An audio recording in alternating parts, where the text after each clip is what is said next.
ಗಣರಾಜ್ಯೋತ್ಸವದ ಹಿನ್ನೆಲೆಯಲ್ಲಿ ಪ್ರತಿ ವರ್ಷದಂತೆ ಈ ವರ್ಷ ಕೂಡ ಕೇಂದ್ರ ಸರ್ಕಾರ ಪದ್ಮ ಪ್ರಶಸ್ತಿಗಳನ್ನು ಪ್ರಕಟ ಮಾಡಿದೆ.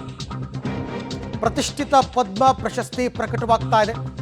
ಯಾರ್ಯಾರಿಗೆ ಈ ಸರ್ತಿ ಪದ್ಮ ಪ್ರಶಸ್ತಿ? ರಾಜ್ಯದ 3 ಪದ್ಮ ಪ್ರಶಸ್ತಿ ಲಭ್ಯವಾಗಿದೆ. ನಮ್ಮ ರಾಜ್ಯದಿಂದ ತೊಗಲು ಬೊಂಬೆಯಾಟ ಕಲಾವಿದೆ ಭೀಮವ್ವ ದೊಡ್ಡ ಬಾಲಪ್ಪಗೆ ಪ್ರಶಸ್ತಿ ದೊರೆತಿದೆ. ಕೊಪ್ಪಳ ಮೂಲದ ಶತಾಯುಷಿ ಭೀಮವ್ವ ದೊಡ್ಡ ಬಾಲಪ್ಪ ತೊಗಲು ಬೊಂಬೆ ಆಟ. ಇನ್ನು ಜಾನಪದ ಗಾಯಕ ವೆಂಕಪ್ಪ ಅಂದಾಜಿಗೆ, ಬಾಗಲಕೋಟೆ ಮೂಲದ 81 ವರ್ಷದ ವೆಂಕಪ್ಪ ಅಂಬಾಜಿ ಇವರಿಗೂ ಕೂಡ ಪದ್ಮ ಪ್ರಶಸ್ತಿ ಲಭ್ಯವಾಗಿದೆ. ಕಲಬುರಗಿ ಮೂಲದ ವಿಜಯಲಕ್ಷ್ಮಿ ದೇಶಮಾನೆ, 3 ಜನ ದೇಶದ ಪ್ರಸಿದ್ಧ ಕ್ಯಾನ್ಸರ್ ತಜ್ಞೆ ಆಗಿರುವ ವಿಜಯಲಕ್ಷ್ಮಿ ದೇಶಮಾನೆ ಅವರು ಈ ಸರ್ತಿ ಪದ್ಮ ಪ್ರಶಸ್ತಿಗೆ ಭಾಜನರಾಗಿದ್ದಾರೆ. ಮೊದಲಿಗೆ ಪದ್ಮಶ್ರೀ, ಆಮೇಲೆ ಪದ್ಮಭೂಷಣ, ನಂತರ ಪದ್ಮವಿಭೂಷಣ ಪ್ರಶಸ್ತಿಗಳು ಯಾವಾಗಲೂ ಕೂಡ ಪ್ರಕಟವಾಗ್ತಕ್ಕಂಥದ್ದು. ಈಗ ಬರ್ತಾ ಇರೋ ಮಾಹಿತಿ ಪ್ರಕಾರ 3 ರಾಜ್ಯದಿಂದ ಪದ್ಮ ಪ್ರಶಸ್ತಿ ಸಿಕ್ಕಿದೆ. ತೊಗಲು ಬೊಂಬೆಯಾಟದ ಕಲಾವಿದೆ ಭೀಮವ್ವ ದೊಡ್ಡ ಬಾಲಪ್ಪ ಇವರಿಗೂ, ಕೊಪ್ಪಳ ಮೂಲದವರು, ಎಲ್ಲ ಉತ್ತರ ಕರ್ನಾಟಕದವರಿಗೆ ಸಿಕ್ಕಿದೆ ಈ ಸರ್ತಿ. ಇನ್ನು ಜಾನಪದ ಗಾಯಕ ವೆಂಕಪ್ಪ ಅಂಬಾಜಿ ಸುಗುಟೇಕರ್ ಬಾಗಲಕೋಟೆ ಮೂಲದವರು, ಇವರು ಕೂಡ ಪದ್ಮ ಪ್ರಶಸ್ತಿಗೆ ಭಾಜನರಾಗಿದ್ದಾರೆ. ಕಲಬುರಗಿ ಮೂಲದ ವಿಜಯಲಕ್ಷ್ಮಿ ದೇಶಮಾನೆ ಇವರು ದೇಶದ ಪ್ರಸಿದ್ಧ ಕ್ಯಾನ್ಸರ್ ರೋಗದ ತಜ್ಞೆ ವಿಜಯಲಕ್ಷ್ಮಿ ದೇಶಮಾನೆ ಅವರು. ಸೊ ಇವರು 3 ಜನ ಈ ಹಿಂದೆ ಕಿದ್ವಾಯಿನಲ್ಲೂ ಕೂಡ ಇವರು ಕಾರ್ಯನಿರ್ವಹಣೆಯನ್ನು ಮಾಡಿದ್ರು ಅಂತಕ್ಕಂಥದ್ದು ಕೂಡ ಗೊತ್ತಾಗಿದೆ. ಪ್ರತಿಷ್ಠಿತ ಪದ್ಮ ಪ್ರಶಸ್ತಿ ಪ್ರಕಟವಾಗಿದೆ. ಕೇಂದ್ರ ಸರ್ಕಾರ ಕೊಡು ಮಾಡುವ ದೇಶದ ಅತ್ಯುನ್ನತ ನಾಗರಿಕ ಪ್ರಶಸ್ತಿ ಇದು. ಕೇಂದ್ರ ಸರ್ಕಾರ ಕೊಡುವಂತಹ ದೇಶದ ಅತ್ಯುನ್ನತ ನಾಗರಿಕ ಪ್ರಶಸ್ತಿ.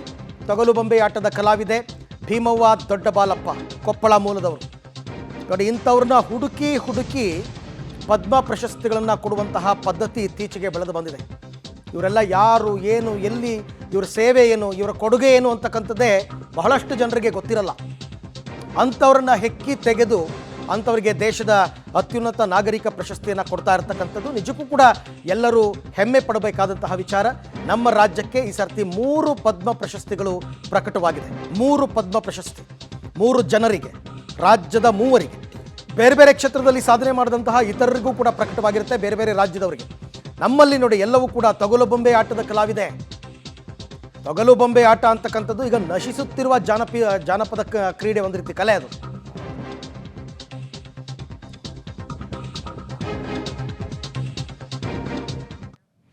ಇನ್ನು ದೇಶಾದ್ಯಂತ 76ನೇ ಗಣರಾಜ್ಯೋತ್ಸವದ ಸಡಗರ ಸಂಭ್ರಮ ಮನೆ ಮಾಡಿದೆ.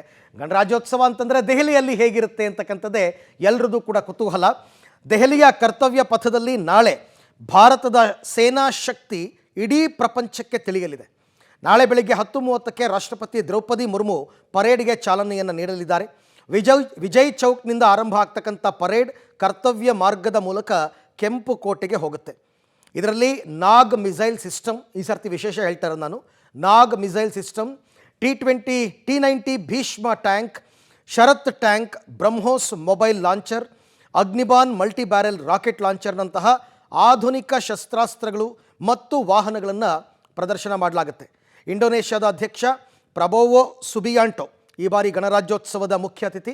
ಪ್ರತಿ ವರ್ಷ ಒಂದೊಂದು ದೇಶದ ಪ್ರಧಾನಿಗಳನ್ನು ಅಥವಾ ಅಧ್ಯಕ್ಷರನ್ನು ಕರೆಸ್ತಕ್ಕಂಥದ್ದು ರೂಢಿ. ಈಗ ಕರ್ತವ್ಯ ಪಥದಲ್ಲಿ 300 ಕಲಾವಿದರೊಂದಿಗೆ ಮೆರವಣಿಗೆ ಆರಂಭವಾಗಲಿದ್ದು, ನಂತರ 18 ಕವಾಯಿತು ತಂಡಗಳು, 15 ಬ್ಯಾಂಡ್ಗಳು ಮತ್ತು 31 ಸ್ತಬ್ಧ ಚಿತ್ರಗಳು ಕೂಡ ಸಾಗುತ್ತೆ.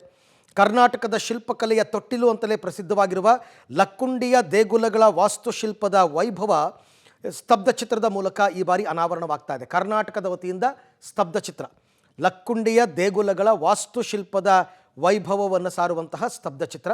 ಈಗಾಗಲೇ ರಾಷ್ಟ್ರಪತಿ ದ್ರೌಪದಿ ಮುರ್ಮು ಅವರು ಗಣರಾಜ್ಯೋತ್ಸವದ ಹಿನ್ನೆಲೆಯಲ್ಲಿ ರಾಷ್ಟ್ರಕ್ಕೆ ಸಂದೇಶವನ್ನು ರವಾನೆ ಮಾಡಿದ್ದಾರೆ.